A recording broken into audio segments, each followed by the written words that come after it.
Welcome to the Andy Dare Show. This is episode 29. This week I'm joined by Lidlift, a mysterious infomercial baron in the making. And we talk about his viral video, Lidlift, and a whole bunch of other cool things involving his intense theories about the world we live in. I do hope you enjoy, and thank you so much for listening.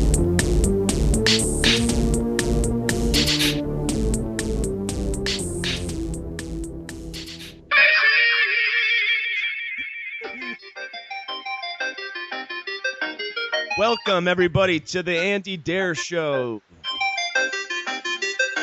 This is episode 29, and I'm joined via Skype by Lidlift himself, all the way out in the left coast. How you doing, Liddy? Good, man. Live from Venice Beach. You got to be crazy, man.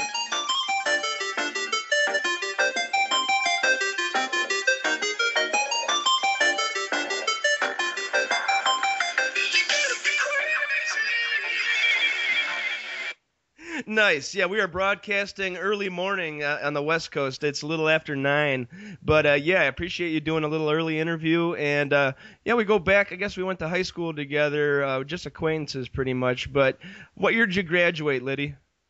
2001. And, yeah, man, thanks a lot for having me on. The only other people in my whole life that ever wanted to interview me were the police. So I'm really happy to be here. Of course, I declined the police's offer. Yeah, I'm glad that you declined it. Yeah, otherwise, you got a hilarious little viral sensation going on, and it's a little infomercial for a little product called Lidlift. And this is a natural product, am I correct? Yeah, it is. And, you know, I'm just really a washed-up infomercial baron in the making. You know, a lot of people give me more credit than I deserve, but I do appreciate it. Awesome. I'm not doing this for the fame, and I'm not doing this for the money, as you can tell. It's just for the passion? I think the passion left a long time ago. I think it's just to kind of kill time and amuse everybody else that's still able to be amused out there. That works. Is a heavy influence of yours, is it that guy with the beard? What's his name again? The guy who died on the airplane? Who's the infomercial guy who died with the really thick black beard? Billy Mays. I heard the guy actually, technically the toxicology reports. And yeah, you know what? Billy Mays, we're actually not good friends. He burned me on a deal back in the day. I was supposed to get a 3% royalty on a different invention of mine. But anyway, and I got a lawsuit against the estate, so I can't really talk too much on it. But yeah, technically his toxicology reports show that there was cocaine in his system and hard drugs are for losers. Yeah, I actually do remember hearing about that. So that was the real deal, huh? Yep. Well, I could see it. Yeah, I mean, enough Grecian formula on that beard, too, and that's got to soak in somewhat. So, yep. So how does this morning find you, Liddy? Good, man. You know, I haven't had a bad day in a few years now, living out here. Life's really good. So, yeah, man, you know, I was doing advanced accounting all day yesterday. It doesn't sound too exciting, you know. But, yeah, so today's a better day. I got a little bit of free time. Gonna go down to the beach in a bit and cause some havoc. That sounds great. Yeah, I saw you got the Venice Beach, what is it, the Venice Beach Gladiators? Yep, Venice Beach Gladiators. It's a twisted game show taking street performers on the beaches and giving them unordinary, unusual prizes. Helping gang put together by my man Jay Ridge, a.k.a. Ridge Cut. So hopefully they'll have that thing out in the pipeline. And, yeah, you can friend Venice Beach Gladiators on YouTube, or Facebook. But I think I'm going to drop it on the Lidlift account just because I'm partnered up. And I guess I am in it for the money. Yeah, Jay Ridge, we go way back. Bloody Poofart himself. And, yeah, he's a good guy. He knows a lot about the video stuff. Do you know a lot about the video stuff, or is that where Jay comes in? To be honest, I don't really have much talent at anything. I'm I've never been great at anything in my whole life. And I've been okay at a lot of things, but yeah, no, I have no redeeming talents or qualities in general.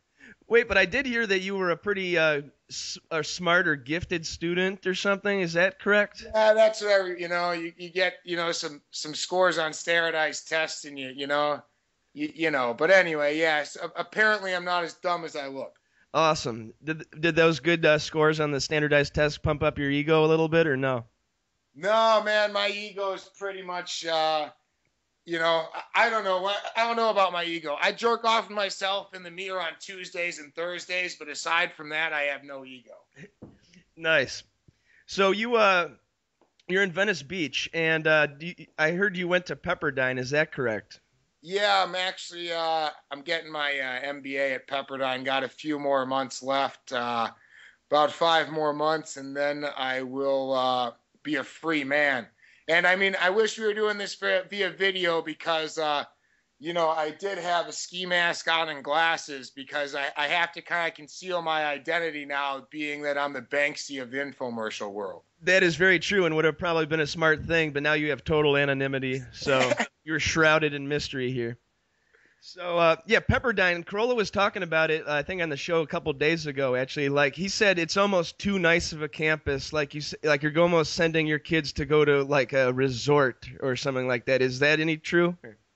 Yeah, I mean, it is it's a very nice school, and I mean, some kids need the resort lifestyle, but yeah, I'd say their property there is about $1 billion worth of land, and it just very nice. You got to come out here. We got to do a show live next time from Malibu.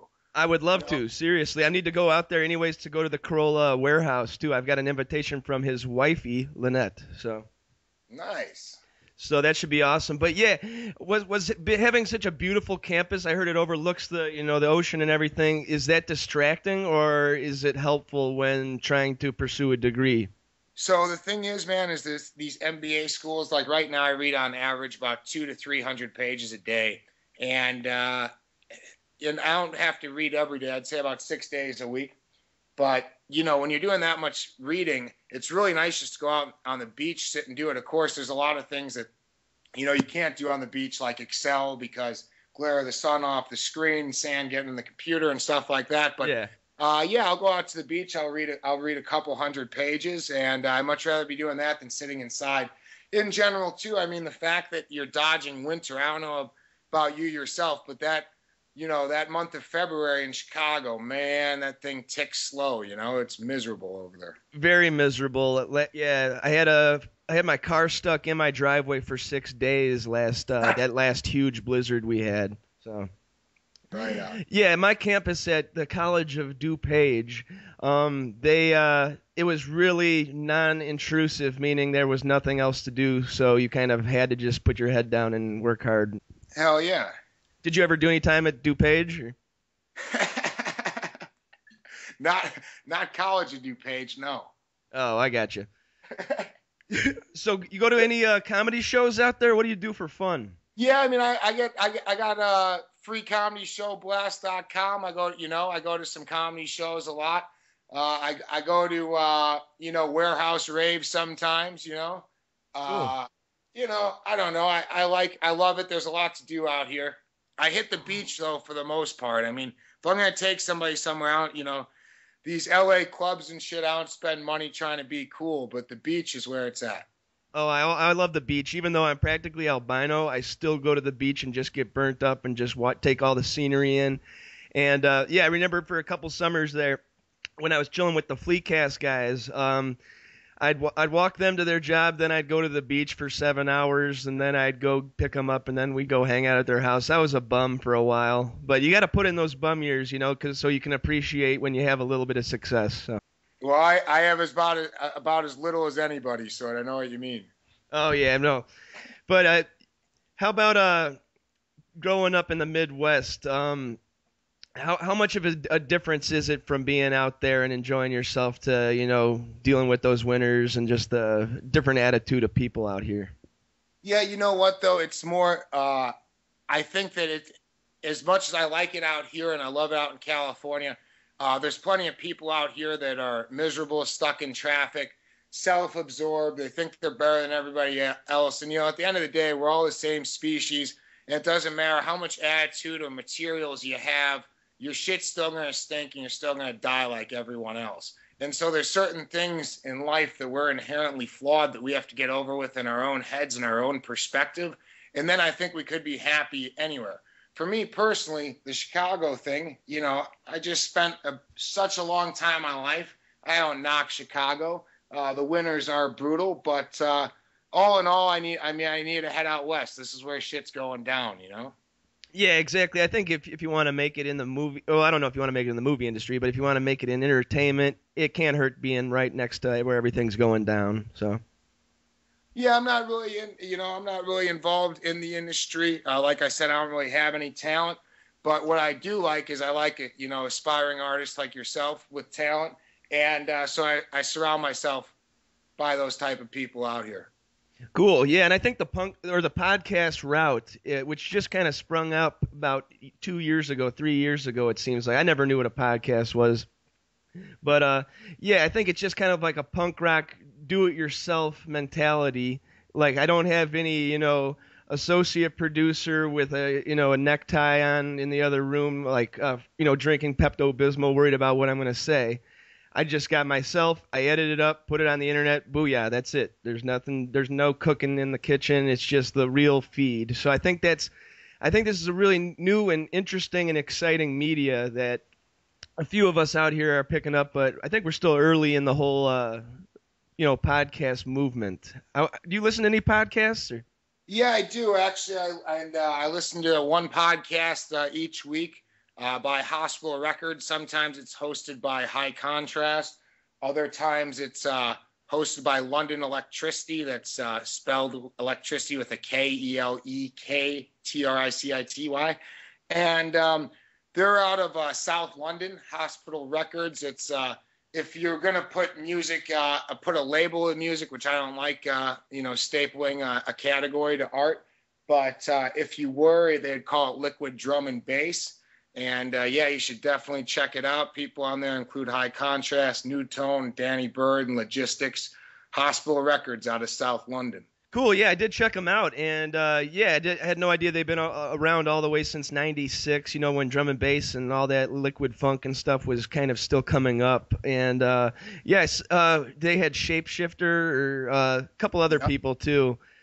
And yeah, so I think they got a really different sound. Very cool stuff. Did you ever see them spinning over in the West Coast? Or? Yeah, and actually, High Contrast was at Coachella this year, and I mean it's really weird having the same ticket where you have Kanye West and Coachella, but I mean Kanye West and High Contrast, that's a big festival for you. I've also I've seen some of them, not High Contrast, in San Francisco also, and yeah, man, I mean I love going out and jamming and dancing, but I want to go to some of these massive parties they have with like basically everybody on the label in London.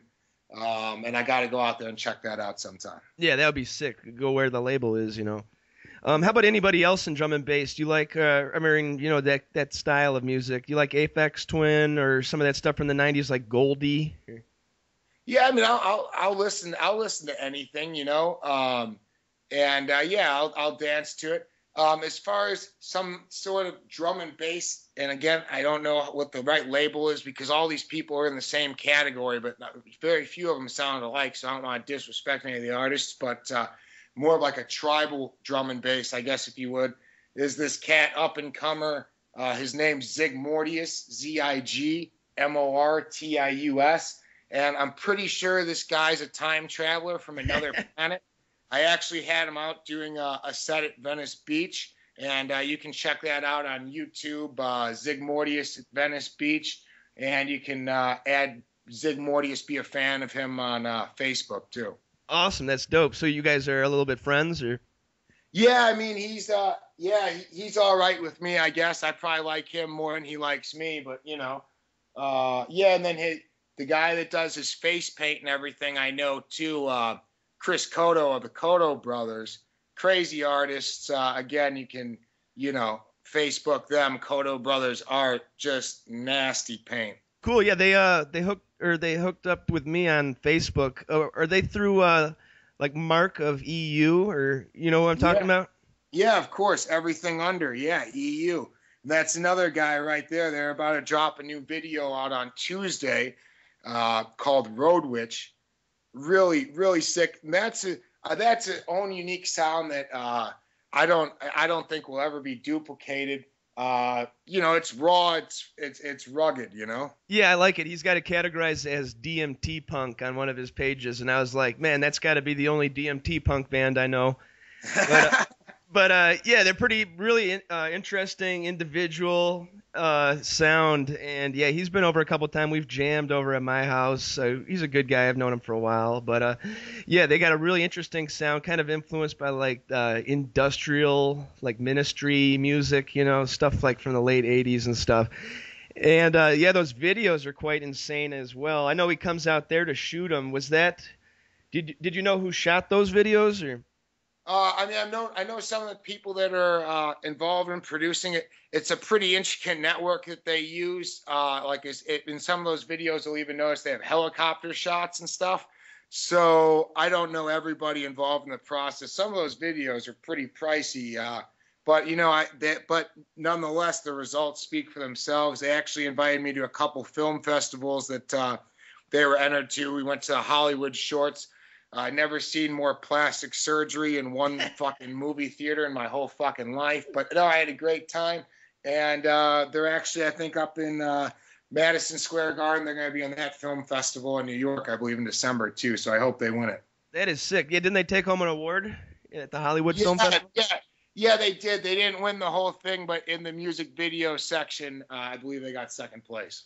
Yeah, so there is a lot of loot behind that group. But, yeah, I have a friend who's telling him, man, you got to play live. You got to play live. And Mark's saying, I don't want to play live until I'm the biggest act in the world or something like that, which is, individual and original idea. So all the hats off to him if he can pull it off. So.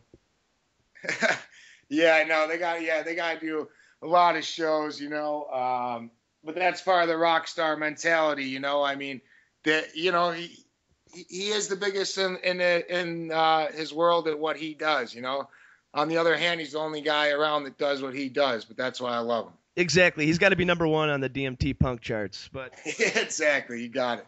Yeah, I think, even nowadays, just playing live, you don't have to just play live. You could do other circuits, even coming on a podcast and, shooting the shit and showing your personality. That can gain you new followers, new listeners too. I mean, so it's a different world we're living in 2011.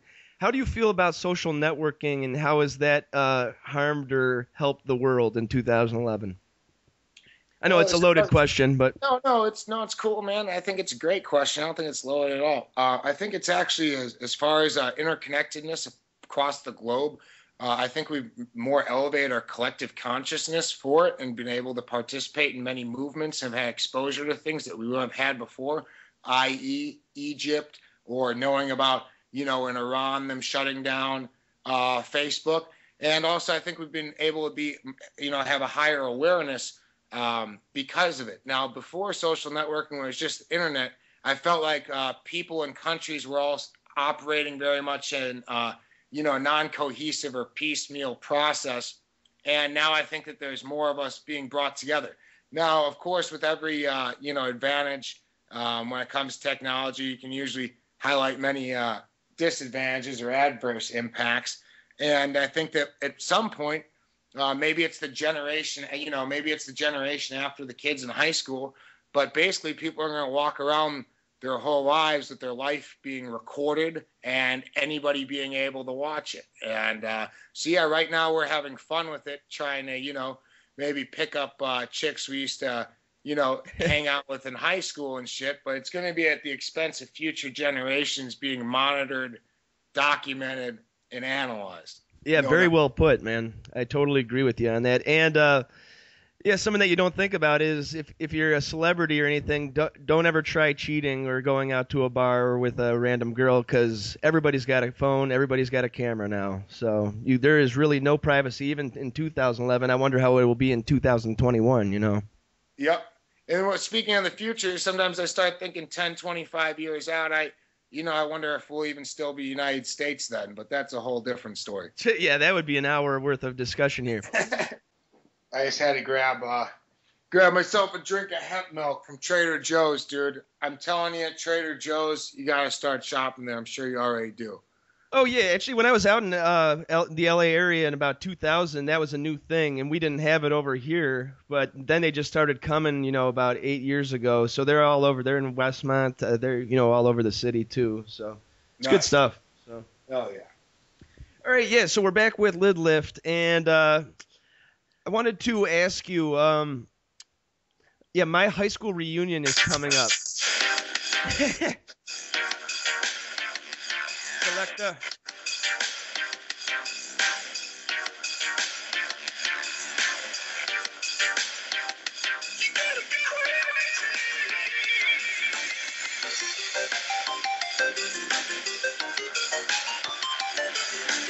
We're back with Lid Lift here. Go right ahead. Tell me about the high school.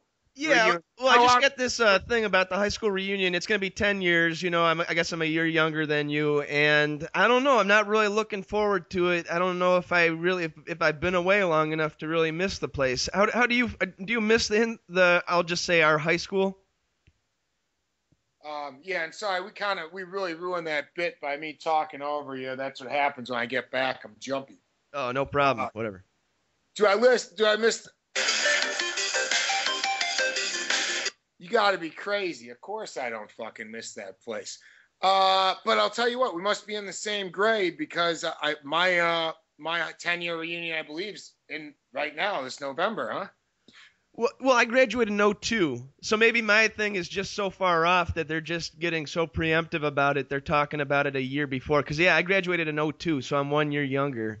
Yeah, so that's all right. So that's the thing, right? Right now, mine for all I know is, this weekend I just missed it. Very well could be, because it's probably not going to be Thanksgiving weekend. It is in November.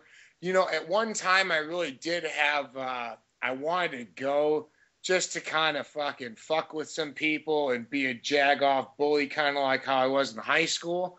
But then, I've really grown out of that. But no, I mean, there's good people there. I'd like to see them.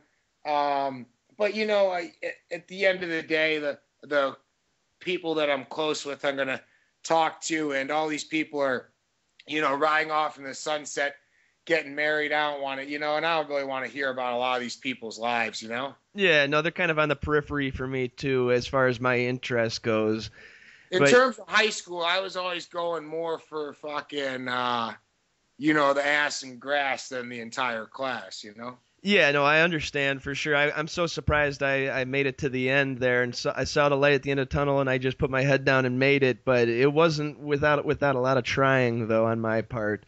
But yeah, I guess they're just getting so preemptive about it. They just can't wait. It's probably a year from now, and they're just planning. I was wondering if it's going to be at the Arabian Nights. Have you ever been to that farm place or whatever? Yeah, Arabian Nights. No, I'll tell you what, man. Maybe there's one or two things we can do. I can either, if you don't go, I can go crash your high school reunion for a small fee. Maybe I should start a service doing that. We'll crash your high school reunion.com, and involving, things ranging from bomb threats to kidnappings. To exposing yourself to the whole class. Yeah.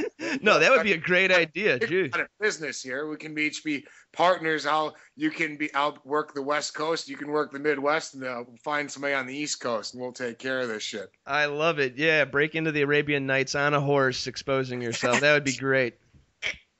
Yep. So yeah, 10 years. I don't think it's quite the milestone. Maybe 20. I'll be at that point where I can go back. Plus, I'll have so much money that I'll just be throwing money at people and just laughing at everybody. But who knows? I might be making it rain in 10 years.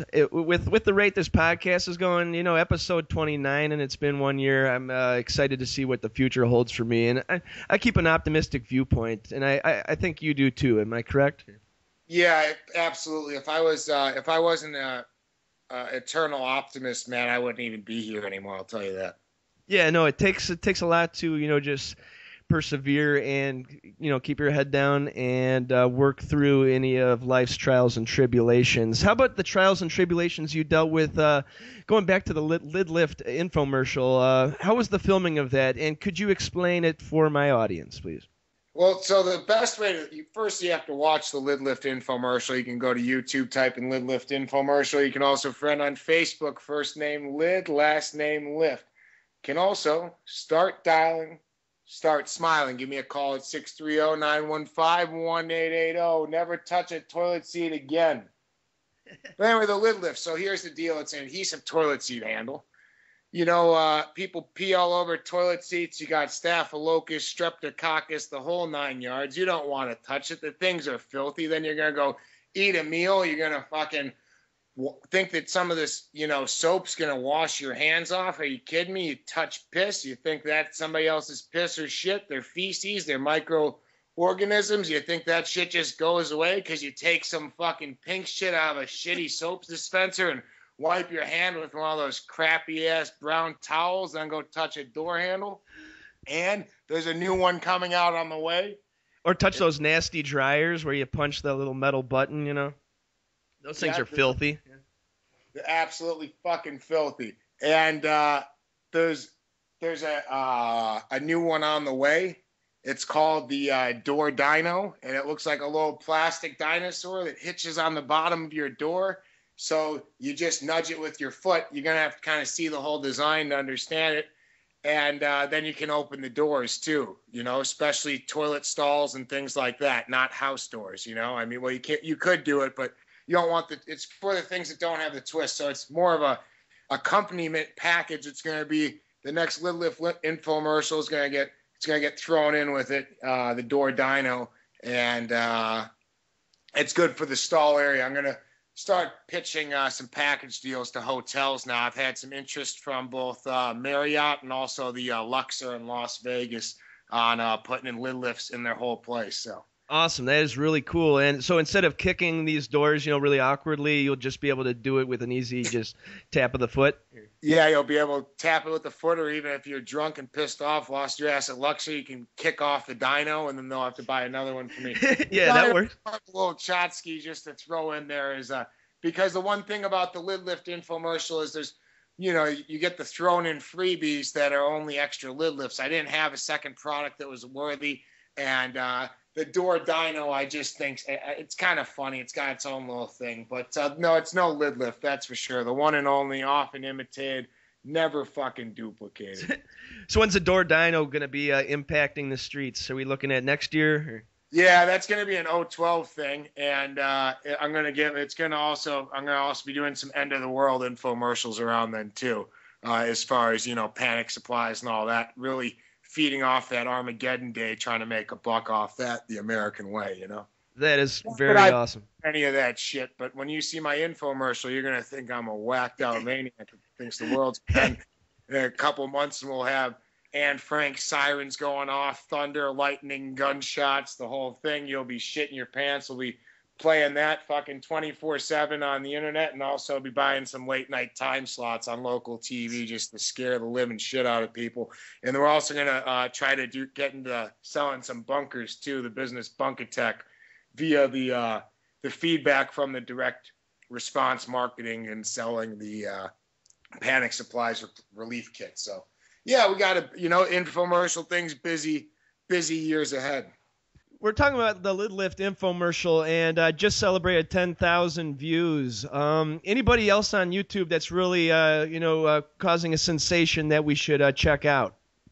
Absolutely. Great question. I'm only going to give you one guy. He should be number one on the list right now, but he's number about 30 on VidStats X. That's what tracks everybody's, the YouTube personalities. His name's Household Hacker. He makes all different sites of really innovative and crazy gadgets around the house for just a few bucks. These things range from everything you've ever seen: police scanners, pillows that change the channel, just crazy off-the-wall stuff, and a lot of neat science that backs it up. Very innovative technology and a heck of a host. They really have a great crew right now, and they're pulling over 500,000 views right out the box first day on new videos. Some of their videos have over 12 million views. Just really crushing it. A real inspiration for everybody out there. The American dream, some entrepreneurs that are really doing it themselves. Mad props. Well, I mean, but the Armageddon thing, the Mayan calendar, I think more than anything, it just it's just nice, some hype. I mean, the world was just supposed to end shit 2 days ago, right? On 11/11/11. Today's the 13th, of November 2011. What a fucking joke. I think the next time somebody opens their mouth and really fucking says the world's going to end, we should make them back it up and fucking take them to jump off a bridge, at whatever, like 2 minutes before they think the world's going to end, Exactly. I like that. Yeah. Yeah, because this is what happened to me recently is I had somebody that called up. I'm going to leave their name off this thing, but this guy called me up and he told me that he was, in a predicament. And this wasn't the guy needed some money, to get by. He puts it on me, wakes me up, and he said that if he didn't, he'd kill himself, And I, you told it to the wrong guy. So I told him, and this guy's done a lot of, internet type and also movie show recordings, been on the Howard Stern show. Don't want to, give too much info of the guy, but, he said he was going to kill himself to me. And I said, okay, well, fucking, I'll tell you what you got to do then is go ahead and bust out your tripod, throw your camera on there, film it, and then I'll upload it to your website. And that way, the world will be able to remember it and stuff. And I told him, I go, something like that, a suicide clip on YouTube, I think that'd be high views, Yeah, is that something that's already out there? Because, I mean, I have some friends that are into looking up the nastiest crap on the internet and, like, the weirdest stuff, and then I just either squint or I don't look at it just because I'm not into that type of stuff. But is there suicides? Or I bet YouTube would probably filter that out, right?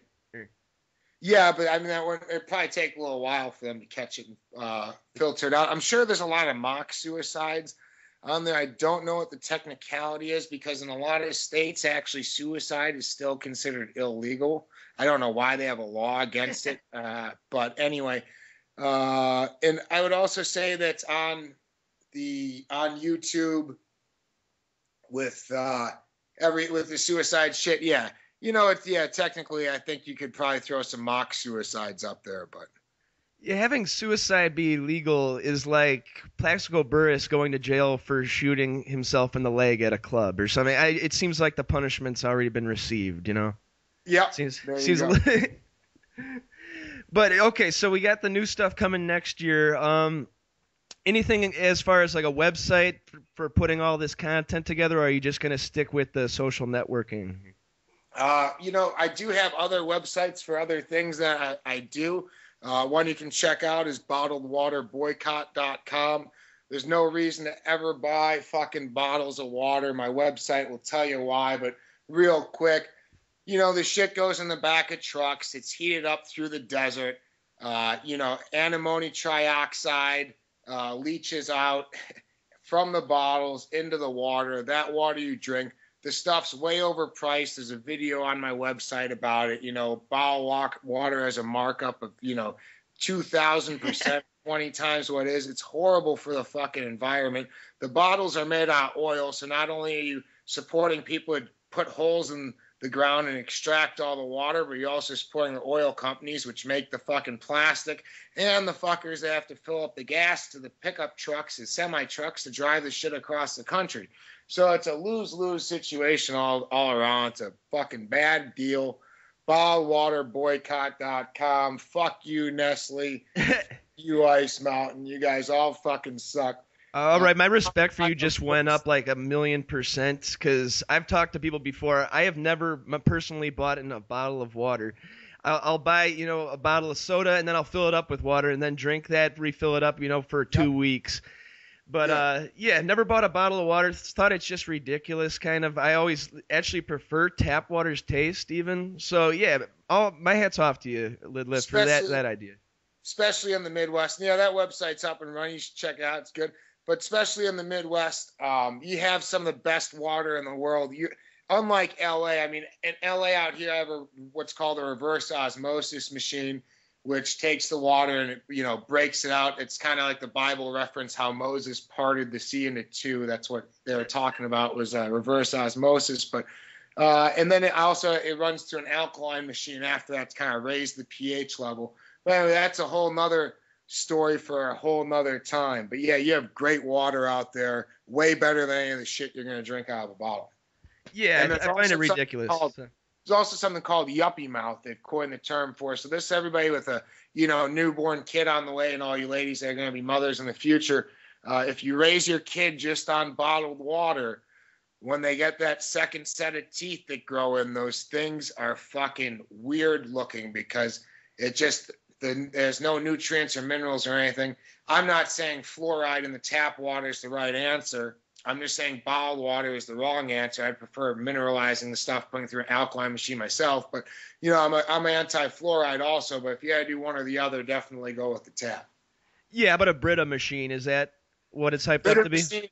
Brita machine's great. The only problem I have with the Brita machine is that, after, let's say you use it 15 times, and they will prorate one of those filters maybe for 200 of those water containers. After you use that Brita machine about 15 times, you're putting your water back through a filter that's collected all that stuff. So only because I am a, psycho germaphobe in the closet, I've never admitted that to anybody about these microorganisms and certain types of things, I don't like on my toilet seat and I don't like in my water.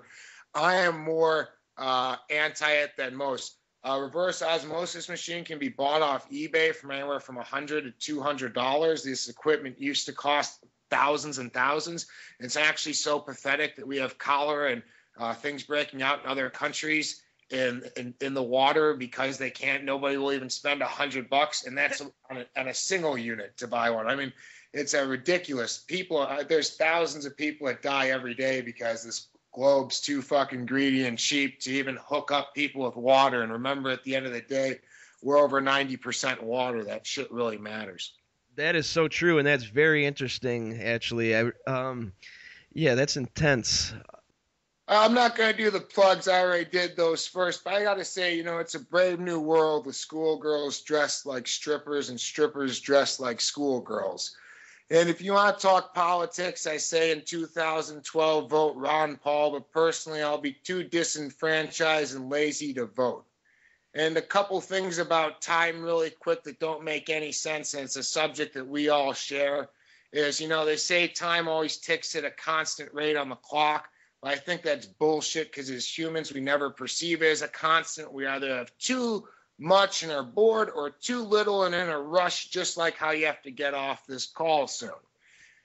That is true. Yeah, it's either one way or the other. Like you have too much time or it's just flying by. There's never a middle ground. Or maybe when it's the middle ground, you don't really realize it.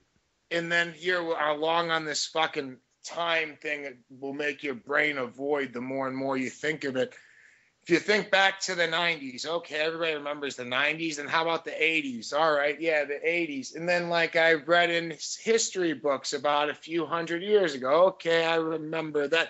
No, the Earth was made roughly about 3.9 billion years ago. Okay, I remember that. And then the universe was created roughly 12.9 billion years ago. Okay, I remember that, but how can there be no such thing as a trillion years ago? What? There's no such thing as a trillion years ago? How fucked up is that?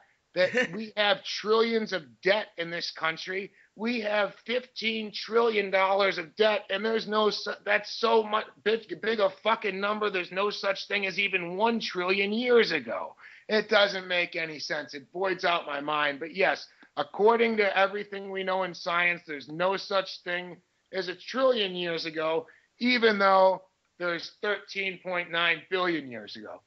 And then something you'll never read in a science book is that Mars is fucking red because it's made out of iron. It's oxidized. It's a big planet of fucking rust. Everybody knows it. It's never written down. Why? I don't know, but I'm just saying that's a pretty big fact to omit. We're talking, could there be life on Mars? Well, we know there was fucking oxygen. The thing oxidized. Why the fuck? I think that's a pretty big factor to bring up. How come they leave out that it's oxidized, or do they? It's red. It's rusty. No, they don't tell you, I mean, it's a fact. Ask any scientist. Mars is, its primary, rocks are made out of iron. It's red because the shit oxidized. It used to have plenty of oxygen there. Oxygen is no longer, has been used up or may still be there, but the evidence of oxygen is right there in its big red fucking color. You can see it, yeah. You can fucking see it. And, sometimes I got to remind myself that as a human species, I really love life, but I need to remind myself that, we're nothing more than gold harvesting, tool wielding, planetary parasites. But I like to think of us as beautiful space dust in the making. I agree with that statement for sure. On that note, my number one goal in life is to die content with a smile on my deathbed. Thanks a lot for having me on your show. Hey, no problem, Lid Lift. Thank you so much. Check out the infomercial Lid Lift on YouTube. Check it all out, and I will be posting links to everything on my site. I just got to thank Lid Lift for, being a true artist, putting his ass out there and making something that is different from the rest, and I appreciate it, and we will stay in touch. Until next time, for Lid Lift, this is Andy Dare signing off for The Andy Dare Show. Follow Andy on Twitter at Andy Dare. You can like us on Facebook at facebook.com/The Andy Dare Show. Check out the YouTube videos. It's youtube.com/Andrew Martin Dare. And it all leads back to theandydareshow.com. Thanks again for listening. Big episode 30 with Jonah Ray is coming up next week. This has been The Andy Dare Show.